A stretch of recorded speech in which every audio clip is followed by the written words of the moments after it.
Ciao a tutti, sono Anna, benvenuti in Christmas. In questo settimo episodio andremo a preparare dei mini stollen che non hanno bisogno di lievitazione. Infatti lo stollen è un dolce classico natalizio tedesco che richiede alcune ore di lievitazione. In questo caso invece basteranno solo 10 minuti per fare queste delizie. Non dovrete fare altro che unire gli ingredienti, impastare velocemente, attendere 10 minuti, così intanto potrete accendere il forno, cuocerli e mangiarli. Meglio di così? Andiamo subito a farli. Iniziamo prendendo 50 g d'uvetta a cui aggiungiamo 15 g di scorza d'arancia candita.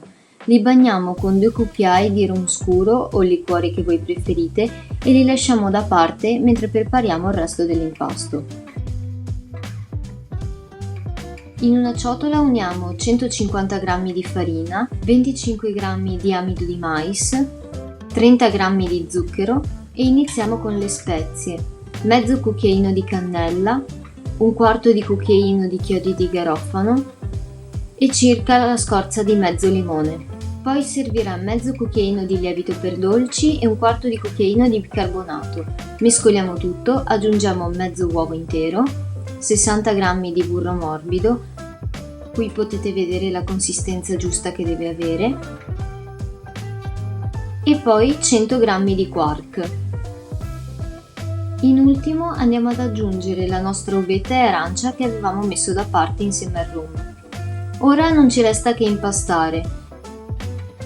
Come vedete è un impasto molto facile da fare, infatti si fa tranquillamente a mano e non vi richiederà più di qualche minuto.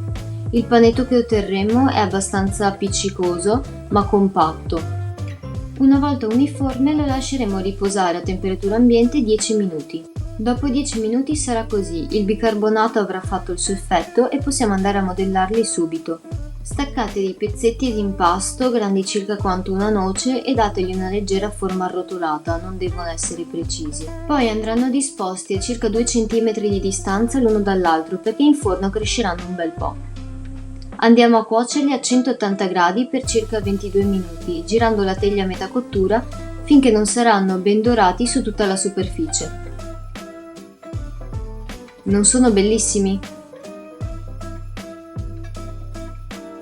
Una volta sfornati andremo subito a decorarli con burro fuso e zucchero a velo. Li spennelliamo sulla superficie con burro fuso e senza aspettare che questo si solidifichi andiamo subito a tuffarli nello zucchero a velo.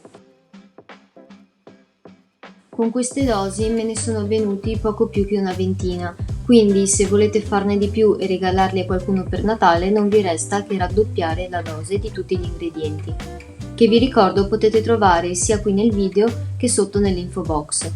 Una volta pronti li fate asciugare e poi per renderli ancora più golosi vi consiglio di spolverarli di nuovo con zucchero a velo prima di portarli in tavola.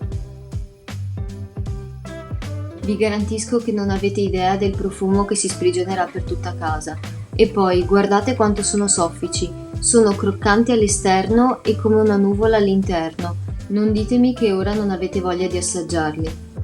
Se il video vi è piaciuto lasciate un like, scrivete un commento e iscrivetevi al canale.